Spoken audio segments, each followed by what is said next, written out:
Victorian age was a strange time, an era of properness and gallantry on the outside, but deep down, a society obsessed with spirituality and the hidden, dark underworld.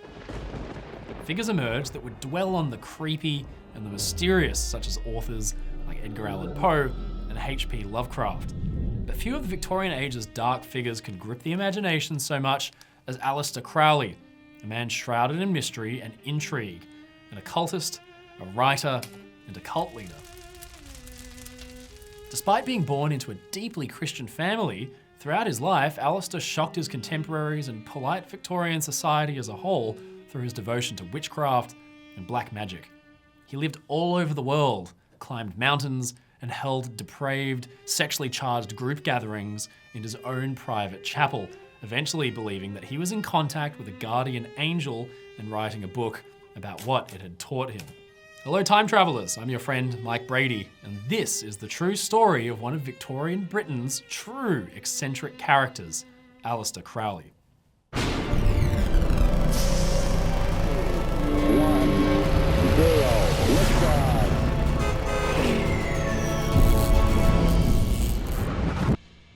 Where did this unusual figure come from? Well, it might surprise you to learn that he had a deeply religious background. In 1875, Edward Alexander Crowley was born in Warwickshire into a family of Christian fundamentalists. Though the Crowleys were the heir to a brewing fortune, his father Edward had converted into a religious sect that considered wealth a distraction from piety and faith. The family was part of a group called the Plymouth Brethren, who believed that the very idea of an organised church was against the will of God. What is written in the Bible is the only legitimate way to run a church. There should be no clergy and no structure beyond a group of worshippers. Anything more than living humbly and with as little as possible was discouraged. So Crowley's parents believed that the money they had inherited was ill-gotten and shouldn't be used. Instead, his father was a preacher and encouraged Edward to study the Bible zealously. Anything that might have brought enjoyment or happiness was discouraged as a distraction from duty, and to desire anything at all was considered a sign of the devil's influence. It was a content enough childhood while his father was alive, but in 1887 he died of tongue cancer, and Edward was devastated. The boy soon became sick and was sent to live with his uncle in the countryside. Now, while living with his uncle, he developed many of the habits that would stick with him throughout his life. He began mountain climbing and then even visiting prostitutes, and for the first time, he began to question what was written in the Bible, pointing out inconsistencies that he thought he'd found in the narrative. Being away from his religious family for years was enough to break his faith completely. When he finally returned to his mother, she nicknamed him the Beast for his actions while he was away. When he turned 20, he enrolled at Cambridge University, studying natural science. It was here that he abandoned the name Edward and took Aleister as his chosen name. He began a relationship with another man named Herbert Pollitt, which lasted until 1898. Once he was able to take control of his inheritance, however, he soon dropped out of university and began studying something very different. Looking for ways to expand his spiritual knowledge and power, Aleister found himself drawn to a group of Victorian-era occultists known as the Order of the Golden Dawn. Occultism was growing in popularity at the time, and many wealthy Britons found that participating in the rituals was a fun way to spend time.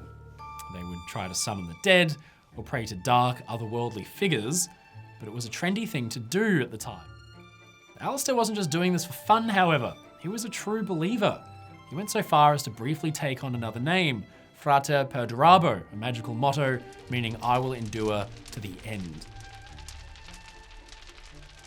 This was a way to deepen his connection with the sorcery and necromancy he was practicing, and while part of the order, Aleister would engage in daily summoning rituals. He became a student of Samuel Mathers, one of the order's founders, and was taught a ritual for communicating with his guardian angel. But presumably, the angel left him on red. At this time, Crowley bought a manor in Scotland called Boleskine House, which he used as a place to practice the ritual in peace. He was never successful in summoning his guardian angel, and he left the order in 1900 after his fellow members grew frustrated with his fanaticism. Crowley wandered the world for a few years, traveling through Mexico and Asia, and he even attempted to summit K2, the world's second tallest mountain. In 1903, Crowley had returned to Britain, and it was here that he met a woman named Rose Kelly. Kelly was the sister of a friend of Crowley and was engaged to be married to a man she didn't exactly care for. She eloped with Crowley and the two went on a honeymoon to Egypt. A honeymoon that would have a profound impact on both of them, for it was there that Crowley finally succeeded in his mission to contact his guardian angel. In Egypt, Crowley never ceased with his attempts to summon a spirit, and then one day he appeared to have succeeded. After performing a ritual, Rose seemed to have been possessed by a spirit and began thrashing about.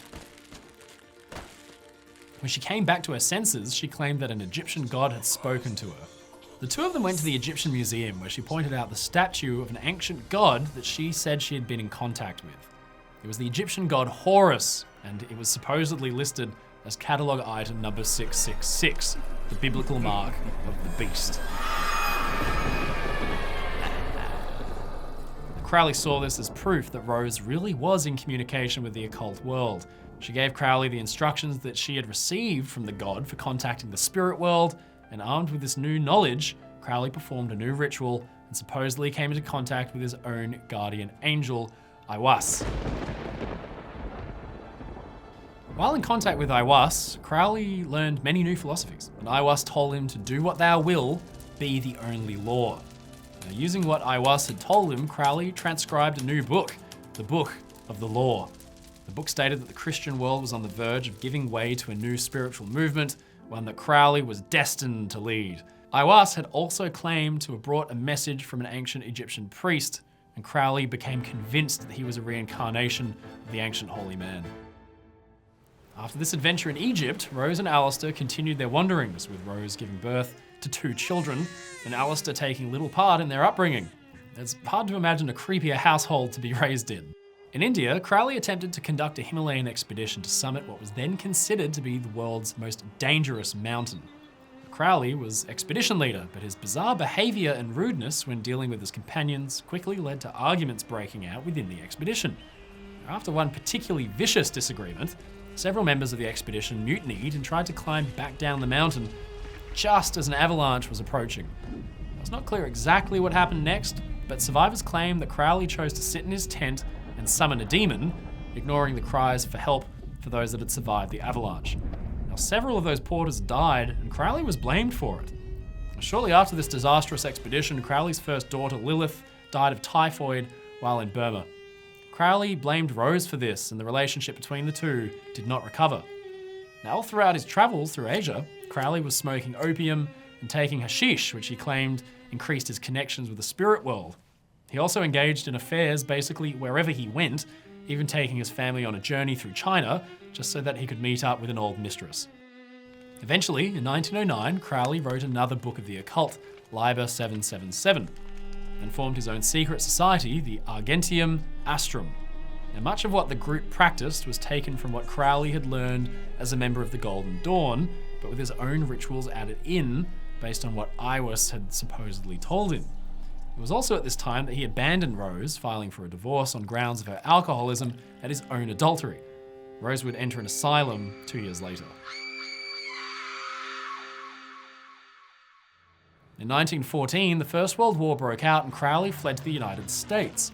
Now, while there, he wrote for the pro-German newspaper The Fatherland, though his works were so ridiculous that it's been speculated he was a plant from British intelligence to discredit the German cause. After the war, he travelled to Sicily and founded the cult of Thelema, with the Book of Law being the foundational text of their religion. He established himself in an Italian church, which he named the Abbey of Thelema, and attracted followers from all across Europe who were interested in the occult. Now, while occult rituals occurred daily, it was a sordid affair with drug use and group sex taking place among the followers, basically trying to break down any sense of societal decency in the name of spiritual enlightenment. Now, this was unthinkable at the time and took place decades before the social revolution and free love of the 1960s. It must have been scandalous, and newspaper columns wildly conjectured about what was going on within the group. In 1923, one of Crowley's followers, Raoul Loveday, died of a liver infection after being forced to drink the blood of a cat and then drinking from a polluted stream. Now, Loveday's wife returned to London afterwards and spread the word of what was happening in the alley. The British tabloid John Bull declared Crowley to be, quote, the wickedest man in the world, and the Italian government forced the abbey to close after only 3 years of operation. Now afterwards, Crowley travelled to the United States to spread his word, attracting followers like L. Ron Hubbard, who would later found his own cult, Scientology. He also expressed interest in trying to tempt Adolf Hitler to the cult of Thelema, but after the German occult societies were banned under the Nazis, he gave up on the plan. In 1936, his wild spending caught up with him. His fortune had run dry and his income was non-existent. He became addicted to heroin, and Crowley was forced to declare bankruptcy and would spend the rest of his life in England. He would later marry another follower of his and have a third child named Ataturk. In 1947, Aleister Crowley died of bronchitis while living with his new family in Cornwall. All in all, Aleister Crowley's life was spent on the fringes of society, doing whatever he could to shock and dismantle the societal norms that he existed within. He was protected by his inherited wealth and seemed to destroy the lives of all the people he came into contact with. Despite this, he experienced a revival in popularity in the 1960s, 20 years after his death. The counterculture movement in Britain was taken by his refusal to conform to the world around him, and he has since become something of an icon. He was put on the cover of the Beatles' album, Sgt. Pepper's Lonely Hearts Club Band, and the lead guitarist of Led Zeppelin, Jimmy Page, bought Crowley's old home of Boleskine House. Now, despite being a societal reject all his life and horrifying virtually everyone he came into contact with, Aleister Crowley had cemented his place in pop culture as a dark magician with a guardian angel watching over him. Hello time travelers, thank you so much for watching this video. If you enjoyed it, leave a comment below and don't forget to subscribe to the channel. Until next time, remember, history doesn't repeat, but it certainly echoes.